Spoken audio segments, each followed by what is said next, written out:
اینٹیں پختہ ہو جائیں، اب انہیں جوڑنا ہے، سیمنٹ سبسٹنس چاہیے، وہ قرآن ہے، یہ جوڑے گا تم۔ چنانچہ یہی بات حضرت شیخ الہند مولانا محمود حسن دیوبندی اسیر مالٹا نے اپنی اسیری سے رہائی پانے کے بعد واپس جب آئے ہیں تو دیوبند میں علماء کے ایک بڑے اجتماع سے خطاب کر کے کہی۔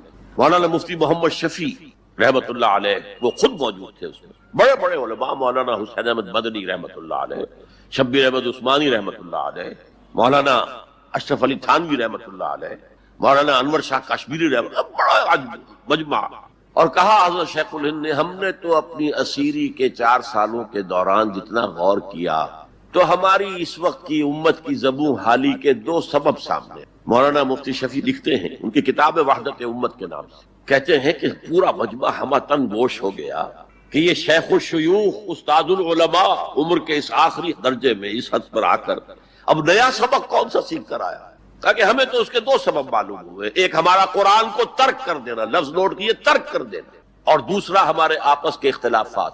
چنانچہ میں تو یہی فیصلہ کر کے آیا ہوں کہ اب زندگی جتنی باقی ہے 2 ہی کاموں میں لگاؤں گا، ایک تو یہ کہ ناظرہ قرآن پڑھنے کے مکتب گلی گلی کھل جائیں اور عوامی درس قرآن کے ذریعے قرآن کے پیغام اور قرآن کے حکمت سے لوگوں کو روشناس کرایا جائے۔ عوامی درس قرآن کا لفظ استعمال کر رہا ہے شیخ الہند، جنہیں میں 14ویں صدی کا مجدد اعظم سمجھتا ہوں۔ اور نمبر 2 یہ کہ آپس کے اختلافات کو حوالہ دی جائے۔ یہ واقعہ کوٹ کر کے مفتی محمد شفیع صاحب لکھتے ہیں کہ حضرت شیخ نے جو 2 باتیں کہیں اصل میں وہ ایک ہی۔ ہمارے باہمی اختلافات بھی تو اسی وجہ سے ہیں کہ ہم نے قرآن کو ترک کر دیا۔ بتائیے شیخ الہند نے کیسے ترک کیا قرآن، مولانا مدنی نے کیسے ترک کر دیا قرآن؟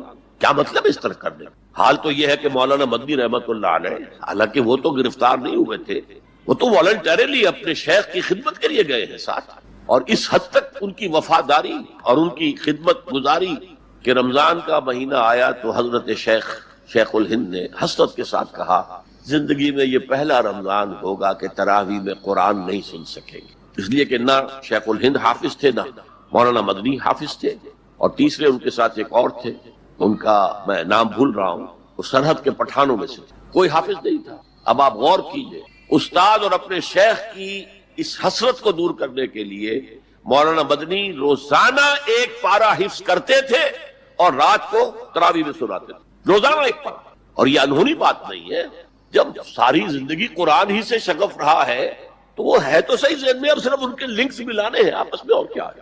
اصل میں قرآن کو ترک کرنے کا مطلب کیا ہے؟ وہ اصل میں ایک اور بہت بڑے عالم دین کی بات سنیے آپ، مولانا سید انور شاہ کاشمیری رحمت اللہ علیہ، جو دیوبند سے آ کر آپ کے قریب میں ڈابھیل میں انہوں نے مدرسہ قائم کیا تھا۔ وہ ایک مرتبہ قادیان میں ایک جلسہ علماء کیا کرتے تھے ہر سال رد قادیانیت کے لیے، تو ایک سال اسی طرح وہاں علماء جمع تھے۔ اب جس نے یہ واقعہ بیان کیا ہے اس کا نام میرے ذہن میں اس وقت نہیں ہے، کہ میں صبح مولانا انور شاہ کاشمیری رحمت اللہ علیہ کی خدمت میں حاضر ہوا تو دیکھا کہ غم کی تصویر بنے بیٹھے ہیں، بہت اداس غمگین۔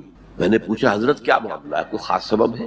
فرمایا بھائی کیا سبب ہے، یہ سوچ رہا ہوں کہ اپنی زندگی عمر ضائع کر دی۔ میں نے کہا حضرت آپ نے زندگی ضائع کر دی، عمر ضائع کر دی؟ آپ نے علم، بیہقی وقت کہلاتے ہیں انور شاہ کاشمیری، جیسے امام بیہقی تھے، محدث اور فقیہ دونوں اعتبارات سے بلند، تو آپ نے پڑھنے پڑھانے میں، سیکھنے سکھانے میں ساری عمر گزار دی، تو آپ کی زندگی ضائع کیسے؟ کہنے لگے ہم نے سارا زور اسی پر رکھا کہ ثابت کر دیں کہ شافعی کی رائے صحیح نہیں ہے، ہماری رائے صحیح ہے۔ اسی کے لیے دلائل، اسی کے لیے بحثیں، اسی کے لیے لمبی چوڑی جو ہے ہمارے ہاں نشستیں منعقد ہوئی مدارس کے اندر، حالانکہ اللہ کے ہاں یہ ہم سے سوال نہیں ہوا۔ گمراہیاں طرح طرح کی پھیل رہی ہیں، ہم ان بحثوں میں لگے ہوئے، حالانکہ زیادہ سے زیادہ یہ کہا جا سکتا ہے کہ قول اصحابنا ثواب محتمل الخطا، اور جو قول دوسروں کا ہے وہ خطا ہے محتمل الثواب۔ زیادہ سے زیادہ یہ کہہ سکتے ہیں ہم کہ ہمارے جو اسلاف ہیں، ہمارے جو اساتذہ ہیں، ان کا قول صحیح ہے، اگرچہ اس کے خطا ہونے کا بھی امکان ہے۔ ہم یہ نہیں کہہ سکتے کہ اس کے غلط ہونے کا کوئی امکان ہی نہیں، معصوم تو وہ نہیں تھے۔ اور قولہم، ان کا جو ہمارے سامنے ہے مد مقابل ہے، اور وہ شافعی ہے۔ اصل تو جو ٹکراؤ تھا وہ فقہ حنفی اور فقہ شافعی کے مابین ہے۔ ہم صرف یہ کہہ سکتے ہیں کہ ان کا یہ قول خطا ہے، غلطی ہے، اگرچہ احتمال موجود ہے کہ وہی صحیح ہو، اس کے سوا تو ہم کچھ نہیں کہہ سکتے۔ اور ہم نے اپنی ساری زندگی اس کام میں لگائی، لیکن میں کہہ نہیں سکتا اس پر کتنے رنج اور صدمے کا اظہار کروں کہ مجدد وقت شیخ الہند رحمۃ اللہ علیہ اور بیہقی وقت مولانا انور شاہ کاشمیری رحمۃ اللہ علیہ، ان کی ان باتوں کا کوئی اثر ان کے شاگردوں نے قبول نہیں کی. وہی روش ہے، وہی فقہی بحثیں ہیں.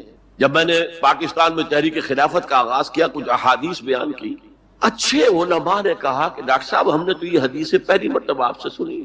یہ حدیثیں جو ہیں یہ ہیں کتاب الملاحم میں، اشراط الساعہ، علامات القیامہ، کتاب الفتن، اور حدیث کے ان ابواب پر تو پہنچتے پہنچتے ہم ایگزاسٹ ہو چکے ہوتے ہیں. ہماری ساری بحثیں جو ہے وہ ختم اور وقت ختم ہو جاتا ہے ان فقہی بحثوں کے اندر، یہاں تک تو ہم پہنچتے ہی نہیں. بہرحال دوسرا نقطہ جیسا کہ میں نے عرض کیا، پہلا اینٹیں پکاؤ، مضبوط کرو. یا ایھا الذین آمنوا اتقوا اللہ حق تقاتہ ولا تموتن الا وانتم مسلمون. اور دوسرا ان کو جوڑنے کے لیے قرآن کو ایز اے سیمنٹ سبسٹنس استعمال کرو. واعتصموا بحبل اللہ جميعا ولا تفرقوا واذکروا نعمت اللہ علیکم اذ کنتم اعداء فالف بین قلوبکم فاصبحتم بنعمتہ اخوانا وکنتم علی شفا حفرۃ من النار. تم تو تباہی آگ کے گڑھے کے کنارے تک پہنچ گئے تھے، گرا چاہتے تھے، فانقذکم منہا، تو اللہ نے اس سے تمہیں نکالا ہے. کذالک یبین اللہ لکم آیاتہ لعلکم تہتدون. اسی طرح اللہ تعالیٰ تمہارے لیے اپنی آیات کی تبیین کر رہا ہے، وضاحت کر رہا ہے تاکہ تم ہدایت حاصل کر